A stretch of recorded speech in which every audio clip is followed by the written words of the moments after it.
Hi friends, good afternoon and welcome back to my channel Arpita Shetty's Kannada vlogs. ಎಲ್ಲರೂ ಹೇಗಿದ್ದೀರಾ? ಎಲ್ಲರೂ ಚೆನ್ನಾಗಿದ್ದೀರಾ ಅಂತ ಅನ್ಕೋತೀನಿ. ನಾನು ಕೂಡ ಚೆನ್ನಾಗಿದ್ದೀನಿ. ಬನ್ನಿ ಇವತ್ತಿನ ವ್ಲಾಗ್ನ ಶುರು ಮಾಡೋಣ. ಇವತ್ತು ಸಂಡೇ, ಬೆಳಗ್ಗೆ ವ್ಲಾಗ್ನ ಸ್ಟಾರ್ಟ್ ಮಾಡ್ತಾ ಇದ್ದೀನಿ. ಪಾಪು ಮಲಗಿದ್ಲು, ಬೇಗನೆ ಮಲ್ಕೊಂಬಿಟ್ಲು. ಯಾಕೆಂದರೆ ಬೇಗ ಎದ್ದಿದ್ಲು, ಅದಕ್ಕೇ ಅವಳು ಬ್ರೇಕ್ಫಾಸ್ಟ್ ಕೂಡ ಮಾಡಿಲ್ಲ, ಹಾಗೆ ಮಲ್ಕೊಂಬಿಟ್ಟಿದ್ದಾಳೆ. ನಾನು ಇನ್ನೇನು ಮಲ್ಕೊಂಡಲ್ಲ ಅಂತೇಳಿ ಮನೆ ಕೆಲಸ ಎಲ್ಲ ಮಾಡಿಕೊಂಡೆ. ಅಂದರೆ ಕ್ಲೀನಿಂಗ್ ಕೆಲಸ ಮಾಡಿಕೊಂಡೆ, ಕಸ ಗುಡಿಸಿ ನೆಲ ಒರೆಸಿ ಎಲ್ಲ ಮಾಡಿದ್ದೆ. ನೆಲ ಎಲ್ಲ ಆರಲಿ ಅಂದ್ಬಿಟ್ಟು ಫ್ಯಾನ್ ಕೂಡ ಹಾಕಿದ್ದೀನಿ. ವಾತಾವರಣನೂ ತುಂಬ ಕೂಲಾಗಿದೆ, ಚೆನ್ನಾಗಿದೆ ಒಂಥರ. ಇದು ಮಾಡ್ರನ್ ಸೌದೆ ಒಲೆ ಕೂಡ ಚಾರ್ಜಿಗೆ ಹಾಕಿದ್ವಿ, ಅದು ಪವರ್ ಆಫ್ ಮಾಡೋಣ ಅಂತ ಬಂದೆ.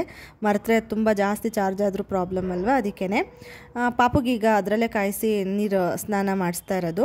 ಕೆಲವೊಂದು ಸರಿ ಅಷ್ಟೇ ಸೋಲಾರಲ್ಲಿ ಬರೋ ನೀರು ತುಂಬ ಬಿಸಿ ಬಂದಾಗ ಯೂಸ್ ಮಾಡ್ತೀವಿ, ತುಂಬ ರೇರ್ ಕೇಸಲ್ಲಿ.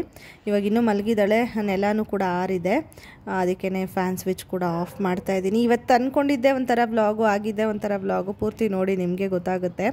ಹಾಗೆ ಅದು ಸೌದೆ ಒಲೆ ಬಗ್ಗೆ ಡೀಟೇಲಾಗಿ ನಾನು ಬೇರೆ ವ್ಲಾಗಲ್ಲಿ ಹೇಳ್ತೀನಿ. ಯಾಕೆಂದರೆ ಈ ವ್ಲಾಗ್ ನಾರ್ಮಲಾಗಿ ಡೈಲಿ ವ್ಲಾಗ್ ಥರನೇ ಮಾಡೋಣ ಅಂತ ಸ್ಟಾರ್ಟ್ ಮಾಡಿದ್ದು, ಅದ್ರ ಬಗ್ಗೆ ಡೀಟೇಲ್ಸ್ ಕೊಡೋಣ ಅಂತಲೇ. ಬಟ್ ಅದು ಬೇರೆ ಥರ ಆಯಿತು, ಅದಕ್ಕೇ ಇನ್ನೊಂದು ವ್ಲಾಗಲ್ಲಿ ಅದ್ರ ಬಗ್ಗೆ ಡೀಟೇಲ್ಸ್ನ ಹೇಳ್ತೀನಿ, ಓಕೆನಾ? ಕಿಚನಲ್ಲೂ ಎಲ್ಲ ಕೆಲಸನೂ ಮುಗಿಸ್ಕೊಂಡ್ಬಿಟ್ಟಿದ್ದೀನಿ. ಗೋಧಿ ದೋಸೆ ಮಾಡೋಣ ತಿಂಡಿಗೆ ಅಂತ ಅದು ರೆಡಿ ಮಾಡಿದ್ದೀನಿ, ಗ್ರೈಂಡ್ ಮಾಡಿಲ್ಲ. ಆಮೇಲೆ ಅವಳು ಎದ್ಮೇಲೆ ಗ್ರೈಂಡ್ ಮಾಡಿಬಿಟ್ಟು ಹಾಕೊಂಡು ತಿನ್ನೋಣ ಅದೆಷ್ಟೊತ್ತು ಅಂತ ಹೇಳ್ಬಿಟ್ಟು. ಈಗ ನಾನು ಒಂದು ಕ್ಲಿಪ್ಪಿಂಗ್ ಆ್ಯಡ್ ಮಾಡ್ತೀನಿ ನೋಡಿ, ಸ್ವಲ್ಪ ಹಳೆ ಕ್ಲಿಪ್ಪಿಂಗ್, ಅದು ಬರ್ಡೇ ಶಾಪಿಂಗದು. ಇದು ಫಸ್ಟ್ ಕ್ರೈಗೆ ಹೋಗಿದ್ವಿ ನಾವು, ಗುರುವಾರ ಹೋಗಿದ್ವಿ. ಆವಾಗ ಸ್ವಲ್ಪ ಕ್ಲಿಪ್ಪಿಂಗ್ಸ್ ತೊಗೊಂಡಿದ್ದೆ. ನಾನು ಅದು ವ್ಲಾಗ್ ಮಾಡ್ತೀನೋ ಇಲ್ವೋ ಅದು ನನಗೆ ಗೊತ್ತಿರಲಿಲ್ಲ ಆ ಟೈಮಲ್ಲಿ. ಜಸ್ಟ್ ಮೆಮೊರಿಗಾದರೂ ಇರಲಿ ಅಂತ ಹೇಳ್ಬಿಟ್ಟು ಸ್ವಲ್ಪ ವೀಡಿಯೋಸ್ನ ತೊಗೊಂಡೆ. ಆಮೇಲೆ ಇಲ್ಲಿ ನೋಡ್ತಾ ಇದ್ದೀರಲ್ವ, ಅನನ್ಯ, ನಮ್ಮ ಅಜ್ಜಿ ಇದ್ದಾರಲ್ವ, ನಮ್ಮ ಮನೆಯವರ ಅಜ್ಜಿಯವರ ತಂಗಿ ಮೊಮ್ಮಗಳು. ನೋಡಿರ್ತೀರ ತುಂಬ ವ್ಲಾಗ್ಸಲ್ಲೆಲ್ಲ, ಹಳೆ ವ್ಲಾಗ್ಸಲ್ಲಿ. ನನಗೆ ಅವಳು ಎಂಕರೇಜ್ ಮಾಡಿದ್ಲು, ಅಕ್ಕ ನೀವು ವೀಡಿಯೋನೇ ಮಾಡ್ಕೊತಾ ಇಲ್ಲ ಯಾಕಕ್ಕ ಅಂತ ಕ್ವೆಶನ್ ಮಾಡಿ ಕೇಳಿದ್ಲು. ಕೆಲವೊಂದು ಸರಿ ನನಗೂ ಹಾಗೇ ಮೈಂಡ್ ಬ್ಲ್ಯಾಂಕ್ ಆಗಿಬಿಟ್ಟಿರುತ್ತೆ ವಿಡಿಯೋ ಮಾಡ್ಕೊಳ್ಳೋದ್ರ ಬಗ್ಗೆ, ಏನೋ ಬ್ಯುಸಿ ಆಗಿರ್ತೀನಲ್ವ, ಆ ಥರ ಅದಾಗಿತ್ತು. ಆಮೇಲೆ ಸರಿ ಸ್ವಲ್ಪ ಕ್ಲಿಪ್ಪಿಂಗ್ಸ್ನ ಅವಳು ಹೆಲ್ಪ್ ಮಾಡಿದ್ಲು, ವಿಡಿಯೋ ಶೂಟ್ ಮಾಡಿಕೊಟ್ಲು. ಸರಿ ಇರಲಿ ನೋಡೋಣ, ಇದು ವ್ಲಾಗಲ್ಲಿ ಶೇರ್ ಮಾಡ್ತೀನೋ ಇಲ್ವೋ ಅಂದ್ಕೊಂಡೆ ನಾನು ಅದೆಲ್ಲ ವಿಡಿಯೋಸ್ ಇಟ್ಕೊಂಡಿದ್ದೆ. ಆಮೇಲೆ ಇವತ್ತಿಂದು ವ್ಲಾಗ್ ಏನು ಸ್ಟಾರ್ಟಿಂಗ್ ನೋಡಿದ್ರಿ, ಆ ವ್ಲಾಗಿಗೆ ಆ್ಯಡ್ ಮಾಡೋಂಗೆ ಆಯಿತು. ಯಾಕೆಂದರೆ ಎಂಡಿಂಗ್ ನೋಡಿದ್ರೆ ನಿಮಗೆ ಗೊತ್ತಾಗುತ್ತೆ ಏನಂತ ಹೇಳ್ಬಿಟ್ಟು. ನಾವು ಆ್ಯಕ್ಚುಲಿ ಡ್ರೆಸ್ನ ಪರ್ಚೇಸ್ ಮಾಡಿದ್ವಿ ಬರ್ಡೇಗೆ ಅಂತ ಹೇಳ್ಬಿಟ್ಟು ಪಾಪುಗೆ. ಸ್ವಲ್ಪ ಬೇಗನೆ ಪರ್ಚೇಸ್ ಮಾಡಿದೆ ನಾನು. ಏನಕ್ಕೆ ಅಂತಂದರೆ ಸುಮ್ಮನೆ ಹೋಗಿದ್ದು ಅವತ್ತು ಒಂದಿನ, ನಾನು ಅಮ್ಮನ ಮನೆಯಿಂದ ನಮ್ಮ ಮನೆಗೆ ರಿಟರ್ನ್ ಬಂದೆ ನೋಡಿ, ಸ್ಯಾಟರ್ಡೆ. ಆವಾಗ ಸುಮ್ಮನೆ ನೋಡಿದ್ದು, ಯಾಕೆಂದರೆ ಆನ್ಲೈನಲ್ಲಿ ತರಿಸ್ಕೊಳ್ಳೋಣ, ಈ ಫಸ್ಟ್ ಕ್ರೈ ಹಾಪ್ಸ್ಕಾಚಲ್ಲೆಲ್ಲ ನೋಡಿದ್ದೆ ನಾನು. ಅಲ್ಲಿ ಹೇಗಿರುತ್ತೋ ಏನೋ ಆನ್ಲೈನ್ದು, ಒಂದು ಸರಿ ಹೋಗಿ ಆಫ್ಲೈನ್ ಶಾಪಲ್ಲೂ ನೋಡೋಣ, ಹೊರಗಡೆ ಎಲ್ಲ ಹೇಗಿರುತ್ತೆ, ಬೇರೆ ಅಂಗಡಿಗಳಲ್ಲೆಲ್ಲ ನೋಡೋಣ. ಅಲ್ಲೇನಾದ್ರು ನಂಗೆ ಲೈಕ್ ಆಗಿಲ್ಲ, ಇಷ್ಟ ಆಗಿಲ್ಲ ಅಂತಂದರೆ ಬೇಕಾದರೆ ಆವಾಗ ಆನ್ಲೈನಲ್ಲಿ ತರ್ಸೋದಕ್ಕೆ ಟೈಮ್ ಬೇಕಲ್ವ ಅಂದ್ಬಿಟ್ಟು ಸ್ವಲ್ಪ ಬೇಗನೆ ಹೋಗಿದ್ವಿ. ಅಲ್ಲಿ ನಂಗೆ ಒಂದು ಇಷ್ಟ ಆಯಿತು ಅಂತ ಹೇಳಿ ತಂದಿದ್ದೆ ಕೂಡ. ಅದು ಅಮ್ಮಂಗೆ ಯಾಕೋ ಆ ಪ್ಯಾಟ್ರನ್ ಇಷ್ಟ ಆಗಿಲ್ಲ, ಆ ಕ್ಲಾತ್ ಇಷ್ಟ ಆಗಿಲ್ಲ. ಮತ್ತು ಅನನ್ಯ ಅವ್ರ ಅಮ್ಮನೂ ಹಾಗೆ ಹೇಳಿದ್ರು, ಇನ್ನೂ ಸ್ವಲ್ಪ ಬೇರೆ ಕಲರ್ಸ್ ತೊಗೋಬೇಕಾಗಿತ್ತು ಅವಳಿಗೆ ಅಂತ ಹೇಳ್ಬಿಟ್ಟು. ಹಾಗಾಗಿ ಎಕ್ಸ್ಚೇಂಜ್ ಇರುತ್ತಲ್ವ ಯಾವಾಗ್ಲೂ, ಅದಕ್ಕೆ ಬಂದ್ವಿ ಮತ್ತೆ ಗುರುವಾರ. ಅದೇನಾಯ್ತಂದರೆ ಅಮ್ಮಂಗೆ ಕಾಲ್ ಮಾಡಿ ತೋರಿಸ್ದೆ ನಾನು, ವಿಡಿಯೋ ಕಾಲ್ ಮಾಡಿ, ಈ ಥರ ತಂದಿದ್ದೀನಿ, ಈ ಡ್ರೆಸ್ ಚೆನ್ನಾಗಿದೆ ಅಂತ. ಅಮ್ಮ ಅದು ಪ್ಯಾಟ್ರನ್ ತುಂಬ ಜನದ ಹತ್ರ ಇದೆ, ಬೇಡ ಆ ಥರ ಕಲರ್ ಕೂಡ ನನಗೆ ಯಾಕೋ ಇಷ್ಟ ಆಗ್ತಿಲ್ಲ ಅಂತಂದರು. ಮತ್ತು ಅನನ್ಯ ಅವ್ರ ಅಮ್ಮನೂ ಹೇಳಿದ್ರಲ್ವ, ಸ್ವಲ್ಪ ಬೇರೆ ಕಲರ್ಸಲ್ಲಿ ನೋಡಬೇಕಿತ್ತು ಅಂತ ಹೇಳ್ಬಿಟ್ಟು, ಅದಕ್ಕೆ ನಾನು ಸರಿ ಇನ್ನೇನು ಬೇಡ ಎಕ್ಸ್ಚೇಂಜೇ ಮಾಡ್ಕೊಂಬಿಡೋಣ ಅಂತ ಹೇಳ್ಬಿಟ್ಟು ಬಂದಿದ್ದು. ಬುಧವಾರನೇ ಬರೋಣ ಅಂತ ಅಂದ್ಕೊಂಡಿದ್ದು, ನಮ್ಮ ಮನೆಯವ್ರಿಗೆ ಸ್ವಲ್ಪ ಲೇಟ್ ಆಯಿತು ಬರೋದು ಮನೆಗೆ ಅಂತ ಗುರುವಾರ ಕರ್ಕೊಂಡು ಬಂದರು. ಮತ್ತು ನ್ಯೂ ಅರೈವಲ್ಸ್ ಎಲ್ಲ ಇತ್ತು, ಹೊಸ ಕಲೆಕ್ಷನ್ಸ್ ಎಲ್ಲ ಇತ್ತು, ನೋಡ್ತಾ ಇದೆ. ಏಜ್ ವೈಸ್ ನೋಡಿ ತೊಗೋಬೇಕಲ್ವ, ಅವಳಿಗೆ 9 to 12 ತೊಗೊಬಿಟ್ರೆ ತುಂಡ ಆಗಿಬಿಡುತ್ತೆ ಇನ್ನೊಂದು ತಿಂಗಳಿಗೆಲ್ಲ. 12 to 18 ತೊಗೊಂಡ್ರೆ ಸ್ವಲ್ಪ ಓಕೆ ಆಗುತ್ತೆ. ಅದಕ್ಕೇ ನೋಡ್ಬಿಟ್ಟು ತೊಗೊಳ್ಳೋಣ ಅಂತ. ಜೊತೆಗೆ ಸಿಪ್ಪರ್ ಕೂಡ ನಾನು ಅವತ್ತಿಂದ ಅನ್ಕೊತಾನೆ ಇದ್ದೆ, ಅವಳಿಗೆ ಸಾಲಿಡ್ಸ್ ಸ್ಟಾರ್ಟ್ ಮಾಡಿದಾಗಿಂದ ಅನ್ಕೋತಿದ್ದೀನಿ ತೊಗೋಬೇಕು ಅಂತ. ಬಟ್ ಇವಾಗ ಇಲ್ಲಿಗೆ ಬಂದಿದ್ನೆಲ್ಲ ಹೇಗಿದ್ರು ತೊಗೊಳ್ಳೋಣ ಅಂತ ಹೇಳ್ಬಿಟ್ಟು ನೋಡ್ತಾ ಇದ್ದೀನಿ. ಬೇಬಿ ಹಗ್ಗು, ಮೀಮಿ ಎಲ್ಲ ಬ್ರ್ಯಾಂಡ್ಸ್ ತುಂಬ ಇತ್ತು. ನಾನು ಬೇಬಿ ಹಗ್ದು ತೊಗೊಂಡೆ, ಚಿಕ್ಕದೇ ತೊಗೊಂಡಿದ್ದೀನಿ. ಅವಳಿಗೆ ಹಿಡ್ಕೊಳಕ್ಕೆಲ್ಲ ಆಗಬೇಕಲ್ವಾ, ಅಂದರೆ ಪ್ರಾಕ್ಟೀಸ್ ಮಾಡಿಸೋಣ ಅಂತ ಹೇಳ್ಬಿಟ್ಟು. ಹಿಡ್ಕೊತಾಳೆ ಇವಾಗ, ಬಟ್ ಅವಳಿಗೆ ಲಿಫ್ಟ್ ಮಾಡಿ ನೀರು ಒಳಗಡೆಗೆ ತೊಗೊಳಕ್ಕೆ ಬರ್ತಿಲ್ಲ ಇನ್ನೂ. ಅದೆಲ್ಲ ತೋರಿಸ್ತೀನಿ ಬೇರೆ ವ್ಲಾಗ್ಸಲ್ಲೆಲ್ಲ, ಓಕೆನಾ? ಮತ್ತು ಹೆಡ್ ಬ್ಯಾಂಡ್ ಕೂಡ ತೊಗೊಂಡೆ ಮ್ಯಾಚ್ ಆಗೋಂಥದ್ದು. ಡ್ರೆಸ್ ಎಲ್ಲ ಇವಾಗ ಸೆಲೆಕ್ಟ್ ಆಗಿದೆ, ಎಕ್ಸ್ಚೇಂಜ್ ಎಲ್ಲ ಆಯಿತು. ಕಾಂಬೋದಲ್ಲಿ ತೊಗೊಂಡೆ, ಒಂದು ಬಟರ್ಫ್ಲೈ ಇರೋದು ಮತ್ತು ಫ್ಲವರ್ಸ್ ಇರೋದು, ಚೆನ್ನಾಗಿದೆ ಅದೂ. ಶೂಸ್ ಎಲ್ಲ ಮನೆಯಲ್ಲಿ ತುಂಬ ಇದೆ, ನಮ್ಮ ಮನೆಯವ್ರು ತಂದಿರೋದು ಜಪಾನಿಂದ. ಅದರಲ್ಲೇ ಯಾವುದಾದ್ರೂ ಹಾಕೋಣ, ಎಷ್ಟೊಂದು ಹಾಕಿಲ್ಲದೆ ಇರೋದು ಇದೆಯಲ್ಲ ಅಂತ ಅಂದ್ಕೊಂಡು ಸುಮ್ಮನಿದ್ದೀನಿ. ನೋಡಬೇಕು ಅಲ್ಲಿವರೆಗೂ ಮೈಂಡ್ ಯಾವ ಥರ ಚೇಂಜ್ ಆಗುತ್ತೆ ಅಂತ ಹೇಳ್ಬಿಟ್ಟು. ಮತ್ತು ಅವಳು ಕಾರಲ್ಲೆಲ್ಲ ಕೂತ್ಕೊಂಡು ತುಂಬಾ ಎಂಜಾಯ್ ಮಾಡ್ತಾಯಿದ್ಲು, ನೋಡಿದ್ರಿ ನೀವು. ಧೈರ್ಯವಾಗಿ ಕೂಡ ಕೂತಿದ್ಲು, ಎದ್ರುಕೊಂತಾನೆ ಇರಲಿಲ್ಲ. ಆರಾಮಾಗಿ ಆಟ ಆಡಿಕೊಂಡು ಸಾಂಗ್ಸ್ ಎಲ್ಲ ಕೇಳಿಕೊಂಡು ಸ್ವಿಂಗ್ ಎಲ್ಲ ಹಾಕಿದ್ರು. ಮತ್ತು ಅವ್ರು ಎಕ್ಸ್ಪ್ಲೈನ್ ಕೂಡ ಮಾಡ್ತಿದ್ರು, ಅದ್ರದ್ದು ಕಾಸ್ಟ್ ಎಷ್ಟಾಗುತ್ತೆ ಮತ್ತು ಏನೆಲ್ಲ ಫೀಚರ್ಸ್ ಇದೆ ಹೇಗೆ ಅಂತೆಲ್ಲ ಎಕ್ಸ್ಪ್ಲೈನ್ ಮಾಡ್ತಿದ್ರು. ನಮಗೂ ಕೂಡ ಇಷ್ಟ ಇತ್ತು ಮುಂಚೆಯಿಂದ ಮನಸ್ಸಲ್ಲಿ ಆ ಥರದ್ದು ಒಂದು ಬೈಕ್ ಅಥವಾ ಅವಳಿಗೆ ಕಾರ್ನ ತೊಗೋಬೇಕು ಅಂತ ಹೇಳ್ಬಿಟ್ಟು. ಬಟ್ ಯಾವಾಗ ಏನು ಅನ್ನೋದೆಲ್ಲ ಪ್ಲ್ಯಾನ್ ಇರಲಿಲ್ಲ. ಮತ್ತು ಬರ್ಡೇ ಗಿಫ್ಟ್ ಕೂಡ ಕೊಡಬೇಕು ಅವಳಿಗೇನಾದರೂ ಒಂದು ಅನ್ನೋದು ನಮ್ಮ ಮೈಂಡಲ್ಲಿ ಓಡ್ತಾ ಇತ್ತು. ನನಗೆ ಪರ್ಸ್ನಲಿ ನನ್ನ ಕಡೆಯಿಂದ ಏನಾದರೂ ಒಂದು ಗಿಫ್ಟ್ ಕೊಡಬೇಕು ಅನ್ನೋದು ಇತ್ತು. ಅದರಲ್ಲಿ ನಾನು ಸ್ವಲ್ಪ ಆಪ್ಷನ್ಸ್ ಎಲ್ಲ ಇಟ್ಕೊಂಡಿದ್ದೆ, ಯಾವ ಥರ ಕೊಡಿಸ್ಬೇಕು ಅವಳಿಗೆ ಅಂತ ಹೇಳ್ಬಿಟ್ಟು. ಫಸ್ಟ್ ಬಂದು ನನಗೆ ಹೈ ಚೇರ್ ತೊಗೋಬೇಕು ಅಂತ ಇತ್ತು. ಅದು ಯೂಸ್ ಆಗುತ್ತೆ ಇನ್ನೂ ಸ್ವಲ್ಪ ವರ್ಷ, ಒಂದು 3-4 ವರ್ಷವರೆಗೂ ಯೂಸ್ ಆಗುತ್ತೆ, ತೊಗೊಳ್ಳೋಣ ಅಂತಲೇ ಅಂದ್ಕೊಂಡಿದ್ದೆ. ಆಮೇಲೆ ಪ್ಲ್ಯಾನ್ ಎಲ್ಲ ಚೇಂಜ್ ಆಯಿತು. ನಾನು ನಮ್ಮ ಮನೆಯವರೆಲ್ಲ ಡಿಸ್ಕಸ್ ಮಾಡಿಬಿಟ್ಟು ಪ್ಲ್ಯಾನ್ ಚೇಂಜ್ ಮಾಡ್ಕೊಂಡ್ವಿ. ಅದು ನಿಮಗೆ ಎಂಡಿಂಗಲ್ಲಿ ಗೊತ್ತಾಗುತ್ತೆ ಇದೇ ವಿಡಿಯೋದಲ್ಲಿ. ಇವಾಗ ನೆಕ್ಸ್ಟು ಫ್ಯಾಷನ್ ಝೋನ್ ಅಂತ ಇದೆ ಮಂಡ್ಯದಲ್ಲಿ. ನಾವು ಮಂಡ್ಯ ಫಸ್ಟ್ ಕ್ರೈಗೆ ಹೋಗಿದ್ದಿದ್ದು. ಇಲ್ಲಿಗೆ ಬಂದ್ವಿ ನಾವು ಅಲ್ಲಿಂದ, ಫಸ್ಟ್ ಕ್ರೈಯಿಂದ. ಇಲ್ಲಿ ನನಗೆ ಡ್ರೆಸ್ ತೊಗೊಳ್ಳೋಣ ಅಂತ ಹೇಳ್ಬಿಟ್ಟು ನಾನು ಆನ್ಲೈನಲ್ಲಿ ಕೂಡ ನೋಡಿದ್ದೆ, ಫ್ರಾಕ್ ಟೈಪು, ಗೌನ್ ಟೈಪ್ ಎಲ್ಲ ಇರೋದು. ನನಗೆ ಅದು ಆನ್ಲೈನಲ್ಲಿ ಯಾಕೋ ಇಷ್ಟ ಆಗಿತ್ತು, ಬಟ್ ಬರ್ಡೇಗೆ ಬೇಡ ಅಂತ ಅನ್ನಿಸ್ತಿತ್ತು. ನಮ್ಮ ಮನೆಯವರು ಕೂಡ ಬೇಡ, ಈ ಥರ ಶಾಪಲ್ಲೇ ನೋಡಿಬಿಟ್ಟು ನೀಟಾಗಿ ತೊಗೋ ಅಂತ ಹೇಳ್ತಿದ್ರು. ಸ್ವಲ್ಪ ಚೆನ್ನಾಗಿರೋದು ತೊಗೋಬೋದಲ್ವ ಈ ಥರ ಬಂದಾಗ, ನೋಡಿ ಕಣ್ಮಟ್ಟ ನೋಡಿ ತೊಗೊಳೋದು ಒಂಥರ ಚೆನ್ನಾಗಿರುತ್ತೆ. ಇವಾಗ ಅದಕ್ಕೇ ಬಂದಿದ್ದೀವಿ. ಅನನ್ಯ ಇಲ್ಲಿ ಮುಂಚೆ ಪರ್ಚೇಸ್ ಮಾಡಿದ್ಲಂತೆ. ನಾನು ಯೂಶ್ವಲಿ ತುಂಬ ರೇರು, ಯಾವತ್ತೋ ಒಂದಿನ ತೊಗೊಂಡಿರೋದಷ್ಟೇ ಮಂಡ್ಯಕ್ಕೆ ಬಂದು ಡ್ರೆಸ್ನ. ಮದುವೆಗಿಂತ ಮುಂಚೆ ಒಂದ್ಸರಿ ಶಾಪಿಂಗ್ ಮಾಡಿದ್ದೆ, ಅದು ಬಿಟ್ಟರೆ ನಾನು ಮಂಡ್ಯದಲ್ಲೇನು ಡ್ರೆಸ್ ಎಲ್ಲ ಶಾಪಿಂಗ್ ಮಾಡಿಲ್ಲ.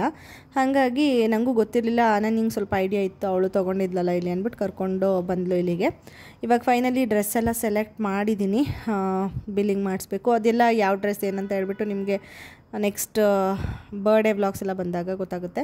ಅದಾದಮೇಲೆ ನೋಡಿ, ಈ ಕ್ಲಿಪ್ಪಿಂಗ್ ಬಂದು ಇವತ್ತಿನ ವ್ಲಾಗ್ ಏನು ಬೆಳಗ್ಗೆ ಸ್ಟಾರ್ಟ್ ಮಾಡಿದ್ದೆ ಅದರದ್ದು ಕಂಟಿನ್ಯೂಯೇಷನ್. ಇವಾಗ ಫಸ್ಟ್ ಸ್ಟಾರ್ಟಿಂಗಲ್ಲಿ ಹೇಳಿದಾಗೆ ನಾನು ವ್ಲಾಗ್ ಸ್ಟಾರ್ಟ್ ಮಾಡಿದ್ದು ಡೈಲಿ ವ್ಲಾಗ್ ಮಾಡೋಣ, ಅದರಲ್ಲಿ ಒಲೆ ಬಗ್ಗೆ, ಸೌದೆ ಒಲೆ ಏನು ಯೂಸ್ ಮಾಡ್ತಿದ್ವಿ ಅದರದ್ದು ಡೀಟೇಲ್ಸ್ ಎಲ್ಲ ಕೊಡೋಣ ಅಂತ ಅಂದ್ಕೊಂಡು ವ್ಲಾಗ್ ಸ್ಟಾರ್ಟ್ ಮಾಡಿದ್ದು. ಮತ್ತು ಡೇ ಸ್ಟಾರ್ಟ್ ಮಾಡಿದ್ದು ಕೂಡ ಇವತ್ತು ಸಂಡೇ ಆರಾಮಾಗಿ ಮನೆಯಲ್ಲೇ ಇರೋಣ, ಯಾವುದಾದ್ರೂ ಮೂವಿ ನೋಡೋಣ ಅಂತ ಅಂದ್ಬಿಟ್ಟು ಅಂದ್ಕೊತಾ ಇದ್ವಿ. ನಮ್ಮ ಮನೆಯವರು ನಾನು ಹಂಗೂ ಯಾವುದು ಮೂವಿ ಚೆನ್ನಾಗಿದೆ ಅಂತ ಹೇಳಿ ಸರ್ಚ್ ಕೂಡ ಮಾಡಿದ್ವಿ. ಅದಾದಮೇಲೆ ಇದ್ದಕ್ಕಿದ್ದಾಗೆ ಥಾಟ್ ಬಂತು, ಬರ್ಡೇಗೆ ಗಿಫ್ಟ್ ತೊಗೋಬೇಕಲ್ವಾ, ಏನು ಮಾಡೋದು ಅಂತ ಡಿಸ್ಕಸ್ ಮಾಡ್ತಾ ಇರಬೇಕಾದ್ರೆ ಒಂದು 2-3 ಕಡೆ ಕಾಲ್ ಮಾಡಿ ವಿಚಾರಿಸಿದ್ವಿ. ಇದು ಟಾಯ್ಸ್ ಶಾಪ್ಗೆಲ್ಲ, ಬೈಕು, ಕಾರ್ಸ್ ಎಲ್ಲ ಬರುತ್ತೆ ನೋಡಿ ಮಕ್ಕಳದು, ಇವಾಗ ಟ್ರೆಂಡಿಂಗಲ್ಲಿದೆ ಅದು. ಬ್ಯಾಂಗ್ಳೂರಲ್ಲಿ ಬಾಣಸ್ವಾಡಿ ಆ ಕಡೆ ಎಲ್ಲ ಇರೋದು, ಕೆಂಗೇರಿಯಲ್ಲಿರೋದು, ಆ ಥರದ್ದೆಲ್ಲ ಕಡೆನೂ ಕಾಲ್ ಮಾಡಿ ವಿಚಾರಿಸಿದ್ವಿ. ಮತ್ತು ಮೈಸೂರಲ್ಲಿ ಎಲ್ಲ ಕಡೆ ವಿಚಾರಿಸಿದ್ವಿ. ಹೋಗಿ ನೋಡೋಣ, ಇಲ್ಲ ಹೇಗೆ ಏನು ಆನ್ಲೈನ್ ಕೊಡ್ತಾರೆ, ಯಾವ ಥರ ಏನೋ ನಮಗೂ ಡೀಟೇಲ್ಸ್ ಗೊತ್ತಿರಲಿಲ್ಲ. ನಾವೆಲ್ಲರಿಗೂ ಕಾಲ್ ಮಾಡಿ ವಿಚಾರಿಸಿದ್ವಿ. ಮತ್ತು ಅವ್ರ ಹತ್ರ ಡೆಮೋ ವೀಡಿಯೋಸು, ಫೋಟೋಸ್ ಎಲ್ಲನೂ ಕಳಿಸ್ಕೊಂಡು ನೋಡಿದ್ವಿ. ಅದಾದಮೇಲೆ ನಮಗೆ ಓಕೆ, ನಾವು ಹೋಗ್ಬೋದು, ಆರಾಮಾಗಿ ಹೋಗಿ ಬೇಗ ಬರ್ಬೋದು, ನಮಗೇನು ಅಷ್ಟು ರಿಸ್ಕ್ ಆಗೋಲ್ಲ, ಟ್ರಾಫಿಕ್ ಎಲ್ಲ ಸಮಸ್ಯೆ ಆಗೋಲ್ಲ, ಮತ್ತು ಕಲೆಕ್ಷನ್ಸು ಇರುತ್ತೆ ಅಂತ ಸಮಾಧಾನ ಆಗಿದ್ದು ಮೈಸೂರಿಗೆ ಹೋಗೋಣ ಅಂತ ಹೇಳ್ಬಿಟ್ಟು. ಏಕೆಂದರೆ ಬ್ಯಾಂಗ್ಳೂರು ಅಂದರೆ ನಿಮಗೆ ಗೊತ್ತು, ಟ್ರಾಫಿಕ್ ಇರುತ್ತೆ, ಸಂಡೇ ತುಂಬ ಹಿಂಸೆ ಆಗುತ್ತೆ ಮಗು ಕರ್ಕೊಂಡು ಹೋಗಿ ಬರೋದು. ನಾವು ಹೊರಟಾಗ್ಲೇ 4 ಗಂಟೆ ಆಗಿತ್ತು ಈವ್ನಿಂಗು. ಅದಕ್ಕೇ ರಿಸ್ಕ್ ಬೇಡ. ನಾನಂದೆ ನಮ್ಮ ಮನೆಯವರಿಗೆ, ಬ್ಯಾಂಗ್ಳೂರು ಸೈಡ್ ಹೋಗ್ತೀರಾ ನೀವು ಅಂತಂದರೆ ನಾನು ಬರೋದಕ್ಕಾಗೋದಿಲ್ಲ, ಯಾರಾದರೂ ಫ್ರೆಂಡ್ಸ್ ಜೊತೆ ಹೋಗಿದ್ದು ಬನ್ನಿ, ನೋಡಿಕೊಂಡು ತೊಗೊಂಡು ಬನ್ನಿ, ಬೇಕಾದರೆ ವಿಡಿಯೋ ಕಾಲೆಲ್ಲ ಮಾಡಿ ಫೋಟೋಸ್ ಎಲ್ಲ ಕಳಿಸಿದ್ರೆ ಆನ್ ಕಾಲಲ್ಲೇ ಡಿಸ್ಕಸ್ ಮಾಡಿ ತೊಗೋಬೋದು. ಈ ಕಡೆ ಮೈಸೂರು ಕಡೆ ಆದರೆ ನಾನು ಬರ್ತೀನಿ ಅಂತ ಹೇಳಿದ್ದೆ. ಅದಕ್ಕೇ ಸರಿ ವಿಚಾರಿಸ್ಕೊಂಡ್ವಿ ಮೈಸೂರಲ್ಲೇ ನೀಟಾಗಿ. ನಮಗೂ ಹೋಗೋದಕ್ಕೆ ಈಸಿ ಆಗುತ್ತೆ, ಕೂಲಾಗಿರುತ್ತೆ ಮೈಸೂರು ಕಡೆ ಹೋಗೋದಕ್ಕೆ. ಅದಕ್ಕೇ ಆಮೇಲೆ ಭಾರತ್ ಸೈಕಲ್ಸ್ ಅಂತ ಒಂದು ಶಾಪ್ ಇದೆ, ಅದು 3 ಬ್ರ್ಯಾಂಚ್ ಇದೆ. ಇನ್ಸ್ಟಾದಲ್ಲಿ ಹೀಗೆ ಒಬ್ಬರು ರೀಲ್ಸ್ ಮಾಡಿ ಅದನ್ನು ಪೋಸ್ಟ್ ಮಾಡಿದರು, ಅದು ನೋಡಿ ಕಾಲ್ ಮಾಡಿ ಕಾಂಟ್ಯಾಕ್ಟ್ ಮಾಡ್ಕೊಂಡು ಹೋಗಿದ್ದೆ. ಯಾವುದೇ ರೀತಿ ಪ್ರಮೋಷನ್ ಎಲ್ಲ ಏನೂ ಇಲ್ಲ, ನಾವು ಇನ್ನೊಬ್ರದ್ದು ವಿಡಿಯೋ ನೋಡಿ ರಿವ್ಯೂಸ್ ಎಲ್ಲ ನೋಡಿಬಿಟ್ಟು ಹೊರಟಿದ್ದು. ಅವ್ರಿಗೆ ಬರ್ತೀವಿ ಅಂತ ಕೂಡ ಹೇಳಿದ್ವಿ, ಅದಕ್ಕೆ ಹೊರಟಿದ್ದೀವಿ. ಅಲ್ಲಿ ನಮಗೇನಂದರೆ ಕಲೆಕ್ಷನ್ಸ್ ಇರುತ್ತಾ ಇಲ್ವಾ ಅನ್ನೋದು ಒಂದು ಮನಸ್ಸಲ್ಲಿತ್ತು. ಯಾಕೆಂದರೆ ಮೈಸೂರಲ್ಲಿ ಬ್ಯಾಂಗ್ಳೂರಿಗಿಂತ ಸ್ವಲ್ಪ ಕಲೆಕ್ಷನ್ ಕಡಿಮೆ ಇರುತ್ತೆ. ಯೂಶ್ವಲಿ ಈಗ ಡ್ರೆಸ್ಗಳಾಗಿರ್ಬೋದು ಬೇರೆ ಎಲ್ಲ ಒಂದೊಂದು ಸರಿ ಹಂಗೆ ಅನಿಸುತ್ತಲ್ವ. ಅದಕ್ಕೇ ಹಂಗೆ ಮನಸ್ಸಲ್ಲಿ ಅನ್ಕೋತಾ ಇದ್ವಿ ಕಲೆಕ್ಷನ್ಸ್ ಏನಾದರೂ ಕಡಿಮೆ ಇದ್ದರೆ ಏನು ಮಾಡೋದು ಅಂತ ಹೇಳ್ಬಿಟ್ಟು, ನೋಡೋಣ ಯಾವುದಕ್ಕೂ ಒಂದು ರೌಂಡ್ ಹೋಗಿ ಬಂದಾಗುತ್ತೆ ಅಂತ ಹೇಳ್ಬಿಟ್ಟು ಬಂದ್ವಿ. ನೋಡಿ ರೀಚ್ ಆದ್ವಿ ಭಾರತ್ ಸೈಕಲ್ಸ್. ಇವಾಗ ನಾವು ಬಂಬೂ ಬಜಾರಲ್ಲಿ ಇದೆಯಲ್ಲ ಅಲ್ಲಿಗೆ ಬಂದ್ವಿ. ಕುವೆಂಪು ನಗರಲ್ಲೂ ಒಂದಿದೆ, ಇನ್ನೂ ಒಂದು ಕಡೆ ಇದೆ, 3 ಇದೆ ಆ್ಯಕ್ಚುಲಿ ಅವ್ರದ್ದು ಬ್ರ್ಯಾಂಚು. ಇಲ್ಲಿಗೆ ಬಂದ್ವಿ ನಾವು. ನಮ್ಮ ಮನೆಯವ್ರು ಇದೇ ಬ್ರ್ಯಾಂಚಿಗೆ ಹೋಗೋಣ ಅಂತ ಹೇಳ್ಬಿಟ್ಟು ಅವರೇ ಸೆಲೆಕ್ಟ್ ಮಾಡ್ಕೊಂಡಿದ್ದು. ಇವಾಗ ಹೋಗ್ತಿದ್ದೀವಿ, ನೋಡಬೇಕು ಒಳಗಡೆ ಎಲ್ಲ ಏನೇನು ಕಲೆಕ್ಷನ್ಸ್ ಇದೆ, ನಾವು ಯಾವುದನ್ನು ಚೂಸ್ ಮಾಡ್ತೀವಿ ಅಂತ ಹೇಳಿಬಿಟ್ಟು, ಮತ್ತು ಪ್ರೈಸು ಎಲ್ಲ ಹೇಗಿದೆ ಅಂತ ಹೇಳ್ಬಿಟ್ಟು ಒಳಗಡೆ ಹೋಗಿ ನೋಡಬೇಕು. ನಾವು ಈ ವಿಡಿಯೋಸ್ ಎಲ್ಲ ನೋಡಬೇಕಾದ್ರೆ ಬೈಕ್ಸ್ದೆಲ್ಲ ಸ್ಟಾರ್ಟಿಂಗ್ ಪ್ರೈಸು 2.5K, ಮತ್ತು ಈ ಥರ ಕಾರು ಆ ಥರದ್ದೆಲ್ಲ ಆದರೆ 3.5K ಇರುತ್ತೆ. ಜೀಪ್ ಆ ಥರ ಎಲ್ಲ ಆದರೆ 5K 6K ಎಲ್ಲ ಇರುತ್ತೆ ಅಂತ ಹೇಳ್ತಿದ್ರಲ್ವ. ಇವ್ರ ಹತ್ರನೂ ಅಷ್ಟೇ ಕಾರ್ಸು ಅಂದರೆ ಜೀಪ್ ಆ ಥರ ಎಲ್ಲ ಏನಿದೆ ಅದು 6,000 ಸ್ಟಾರ್ಟ್ ಆಗುತ್ತೆ. ನಾವು ಬೆಂಗಳೂರಲ್ಲಿ ಫೋನ್ ಮಾಡಿದ್ವಿ ಅಲ್ವಾ ಬೆಂಗಳೂರವರಿಗೆ, ಅವರು ಕೂಡ ಈ ಥರ ನಾವು ಕೇಳಿದ್ದೇನು ಇದೆ ಅದು 6,000 ಅಬೋವಿಂದ ಸ್ಟಾರ್ಟ್ ಆಗುತ್ತೆ ಅಂತ ಹೇಳಿದ್ದು. ನಾವು ಇಲ್ಲಿಗೆ ಬಂದ್ವಿ, ನೋಡಿದ್ವಿ ಕಲೆಕ್ಷನ್ಸ್ ಎಲ್ಲ ಇತ್ತು. ಏನು ನಮಗೆ ಅದರಲ್ಲೇನು ಪ್ರಾಬ್ಲಮ್ ಆಗಿಲ್ಲ, ಕಲರ್ಸು ಕಲೆಕ್ಷನ್ಸು ಎಲ್ಲ ಇತ್ತು. ಮತ್ತು ನಮ್ಮ ಪಾಪು ಏಜಿಗೆ ತಕ್ಕಂಗೆ ತೊಗೋಬೇಕು ಇವಾಗ ನಾವು, ಅದನ್ನು ಕೂಡ ನೋಡ್ತಾ ಇದ್ವಿ. ನಮಗೂ ಅದ್ರದ್ದು ಡೀಟೇಲ್ಸ್ ಎಲ್ಲ ಬೇಕಿತ್ತು, ಯಾಕೆಂದರೆ ನಾವು ಫಸ್ಟ್ ಟೈಮ್ ಈ ಥರ ಟಾಯ್ಸ್ ಕಾರ್ಸ್ ಅಥವಾ ಏನು ಜೀಪ್ ಏನಿದೆ ಅದನ್ನು ತೊಗೋತಾ ಇರೋದು. ಅದಕ್ಕೆ ಅವ್ರ ಹತ್ರ ನೀಟಾಗಿ ಕೇಳ್ತಾ ಇದ್ವಿ ಯಾವ ಥರ ಏನು ಯಾವ್ದು ತೊಗೊಂಡ್ರೆ ಬೆಟರು ಅಂತೆಲ್ಲ ಹೇಳ್ತಾಯಿದ್ರು ಅವರು. ಅಂದರೆ ಇವಾಗ 2 ಮೋಟಾರ್ಸ್ ಇರುತ್ತೆ ಒಂದೊಂದು ಕಾರಲ್ಲಿ, ಕೆಲವೊಂದು ಕಾರ್ಸಲ್ಲಿ 4 ಮೋಟಾರ್ಸ್ ಅಂತ ಇರುತ್ತೆ. 4 ಮೋಟಾರ್ಸ್ ತೊಗೊಂಡ್ರೆ ಚೆನ್ನಾಗಿ ಯೂಸ್ ಮಾಡ್ಬೋದು, ರಫ್ ಯೂಸು ಮಾಡ್ಬೋದು, ಮತ್ತು ವೆಯ್ಟ್ ಕೂಡ ಜಾಸ್ತಿ ತಡೆಯುತ್ತೆ. ಇವಾಗ 2 ಮೋಟಾರ್ಸ್ ಆದರೆ ಜಸ್ಟ್ 30 kgs ಹಾಕ್ಬೋದು ಅದ್ರ ಮೇಲೆ ವೆಯ್ಟ್ನ. ಆಮೇಲೆ 4 ಮೋಟಾರ್ಸ್ ಆದರೆ 45 kgsನ ಹಾಕ್ಬೋದು. ಮತ್ತು ಮೆಟಲ್ ಪೇಂಟ್ ಇರೋದು ಮತ್ತು ಫೈಬರ್ ಇರೋದು ಮೇಲೆ ಏನು ಕಾರ್ದು ಬಾಡಿ ಕಾಣಿಸ್ತಿದೆ ಅದರದ್ದು ಎಲ್ಲ ಎಕ್ಸ್ಪ್ಲನೇಷನ್ ಕೊಡ್ತಾಯಿದ್ರು. ಮತ್ತು ಇವಾಗ ಕಂಟ್ರೋಲ್ ಮಾಡಬೇಕಲ್ವ, ರಿಮೋಟ್ ಕಂಟ್ರೋಲ್ ಇರುತ್ತೆ, ಮತ್ತು ಪೇರೆಂಟಲ್ ಕಂಟ್ರೋಲ್ ಅಂದರೆ ಫೋನಿಂದ ಕಂಟ್ರೋಲ್ ಮಾಡ್ಬೋದು, Bluetooth connection, pen drive connect ಮಾಡ್ಬೋದು. ಈ ಥರ ಎಲ್ಲ ಬೇರೆ ಬೇರೆ ಫೀಚರ್ಸು ಆಪ್ಷನ್ಸು ಎಲ್ಲನೂ ನಾವು ಕೇಳ್ತಾ ಹೋದಾಗ ನಮಗೆ ಪ್ರೈಸ್ ಏನಾಗುತ್ತೆ ಸ್ವಲ್ಪ ಜಾಸ್ತಿ ಆಗುತ್ತೆ. ನಾವು ಕೇಳಿದ್ವಿ, ನಮಗೆ ಬೇಕಾಗಿರೋಂಥ ಫೀಚರ್ಸ್ ಎಲ್ಲ ಇರೋದನ್ನು ಕೇಳಿಬಿಟ್ಟು ನಾವು ವಿಚಾರಿಸ್ಬಿಟ್ಟು ಆಮೇಲೆ ನಾವು ಫೈನಲ್ ಆಗಿ ತೊಗೊಂಡಿದ್ದು. ಆ್ಯಕ್ಚುಲಿ ನಾವು ಕಾಲ್ ಮಾಡೆಲ್ಲ ವಿಚಾರಿಸಿದ್ವಿ ಅಲ್ವಾ, ಈ ಥರ ಟಾಯ್ಸ್ ಎಲ್ಲ ಜೀಪ್ ಅಥವಾ ಕಾರ್ ಇದೆ 6,000ದಿಂದ ಹಿಡಿದು 50,000 60,000ವರೆಗೂ 30,000 ಈ ಥರ ರೇಂಜ್ ಎಲ್ಲ ಥರನೂ ಟಾಯ್ ಕಾರ್ಸ್ ಇರುತ್ತೆ. ನಾನು ಹೇಳ್ದಾಗೆ ಫೀಚರ್ಸು ಬೇರೆ ಬೇರೆ ಥರ ಇರುತ್ತೆ. ಇವಾಗ ಪಾಪು ಏನು ಕೂತಿದ್ದಾಳೆ, ಇದು ಮೆಟಾಲಿಕ್ ಫಿನಿಶ್ ಇರುತ್ತೆ, ಅಂತಂದರೆ ಮೆಟಲ್ ಪೇಂಟ್ ಇರುತ್ತೆ. ಬೇರೆದು ಇನ್ನೊಂದಿದೆ ಅದು ಬಂದು ಫೈಬರ್ ಇರುತ್ತೆ. ಅದು ಏನಾದರೂ ಇವಾಗ ಹೋಗಿ ನಾವೇನಾದರೂ ಗುದ್ದಿದ್ವಿ, ಎಲ್ಲಾದರೂ ಮಕ್ಕಳು ಆಟಾಡ್ಬೇಕಾದ್ರೆ ಗುದ್ದಿದ್ರು ಅದೇನು ಸ್ಕ್ರ್ಯಾಚ್ ಆಗೋಲ್ಲ. ಬಟ್ ಇವಾಗ ಕೂತಿದ್ದಾಳಲ್ವ ಅದು ಮೆಟಲ್ ಪೇಂಟ್ದು, ಅದು ಸ್ಕ್ರ್ಯಾಚ್ ಆಗುತ್ತೆ ಅಂತ ಹೇಳಿದ್ರು. ಸೊ ಈ ಥರ ಡಿಫ್ರೆನ್ಸಸ್ ಇರುತ್ತೆ. ಇವಾಗ ಇದ್ರದ್ದು ಪ್ರೈಸ್ ಕಡಿಮೆ ಇರುತ್ತೆ, ಅದ್ರದ್ದು ಪ್ರೈಸ್ ಸ್ವಲ್ಪ ಜಾಸ್ತಿ ಇರುತ್ತೆ. ಆ ಥರ ಫೀಚರ್ಸ್ ಮೇಲೂ ಕೂಡ ಪ್ರೈಸು ವೇರಿ ಆಗ್ತಾ ಇರುತ್ತೆ. ಬಟ್ ನಮಗೆ ಸ್ಟಾರ್ಟಿಂಗಲ್ಲಿ ಇದೇನಿದೆ ಮೆಟಲ್ ಪೇಂಟ್ ಇರೋದು ಗ್ಲಾಸಿಯಾಗಿ ಒಂಥರ ಚೆನ್ನಾಗಿ ಕಾಣಿಸ್ತಾ ಇತ್ತು ಔಟ್ಲುಕ್ ಎಲ್ಲ. ಬಟ್ ಅದರಲ್ಲಿ ಆಪ್ಷನ್ಸ್ ಕಡಿಮೆ ಇತ್ತು. ಅಂದರೆ ಇವಾಗ ಬ್ಲೂಟೂತ್ ಕನೆಕ್ಷನ್ ಏನೋ ಇಲ್ಲ ಅಂತ ಹೇಳ್ತಿದ್ರು, ಮತ್ತು ಪೇರೆಂಟಲ್ ಕಂಟ್ರೋಲ್ದು ಇಲ್ಲ ಅಂತ ಹೇಳ್ತಾಯಿದ್ರು, ಅಂದರೆ ಫೋನಲ್ಲಿ ಕಂಟ್ರೋಲ್ ಮಾಡೋಕ್ಕೆಲ್ಲ ಆಗಲ್ಲ ಅಂತ. ಸೊ ಅದಕ್ಕೆ ನಾವು ಆಪ್ಷನ್ಸ್ ಎಲ್ಲ ಕಡಿಮೆ ಇತ್ತಲ್ಲ ಅಂತ ಹೇಳ್ಬಿಟ್ಟು ಬೇಡ ಅಂತ ಅಂದ್ಕೊಂಡ್ವಿ ಇದನ್ನು. ಹಾಗೆ ಇಲ್ಲಿ ಸೈಕಲ್ಸ್ ಕೂಡ ವೆರೈಟೀಸ್ ಎಲ್ಲ ಸಿಗುತ್ತೆ, ಮತ್ತು ಬೇರೆ ಬೇರೆ ಟಾಯ್ಸ್ ಇವಾಗ ಜಾರುಬಂಡಿ ಥರ ಎಲ್ಲ ಇರೋದು, ಬೇರೆ ಹೈ ಚೇರು ಎಲ್ಲ ಪ್ರತಿಯೊಂದು ಇಲ್ಲಿ ಟಾಯ್ಸ್ ಎಲ್ಲ ನಾನು ನೋಡಿದೆ. ನಿಮಗೇನಾದರೂ ಬೇಕಾದರೆ ನೀವು ಇಲ್ಲಿ ಅವ್ರನ್ನ ಕಾಂಟ್ಯಾಕ್ಟ್ ಮಾಡ್ಬೋದು, ಓಕೆನಾ. ಭಾರತ್ ಸೈಕಲ್ಸ್ ಅಂತ ನೀವು ಗೂಗಲಲ್ಲಿ ಸರ್ಚ್ ಮಾಡಿದ್ರೇ ಸಿಗುತ್ತೆ, ಆರಾಮಾಗಿ ಕಾಂಟ್ಯಾಕ್ಟ್ ನಂಬರ್ ಸಿಗುತ್ತೆ. ನೀವು ಹೋಗಿ ಅಲ್ಲಿ ನೋಡಿ ಪರ್ಚೇಸ್ ಮಾಡ್ಬೋದು. ನನಗೆ ಓಕೆ ಅಂತ ಅನ್ನಿಸ್ತು, ಪಾಪುಗೆ ನಾವಿಲ್ಲಿ ಪರ್ಚೇಸ್ ಮಾಡಿದ್ವಲ್ವ, ಫ್ರೆಂಡ್ಲಿಯಾಗೆಲ್ಲ ಮಾತಾಡಿ ಎಲ್ಲ ಎಕ್ಸ್ಪ್ಲೈನ್ ಎಲ್ಲ ಮಾಡಿದ್ರು. ಫೈನಲ್ ಆಗಿ ನಾವು ಈ ಜೀಪ್ನ ಸೆಲೆಕ್ಟ್ ಮಾಡಿದ್ವಿ. ನಾವೇನು ಫಸ್ಟ್ ಕ್ರೈಯಲ್ಲಿ ನೋಡಿದ್ವಿ ಅದಕ್ಕೆ ಸಿಮಿಲರ್ ಆಗಿರೋದು ನಮಗೆ ಇಲ್ಲಿ ಇರಲಿಲ್ಲ ಕಲೆಕ್ಷನ್, ಅಂದರೆ ಬರೋದಿತ್ತು.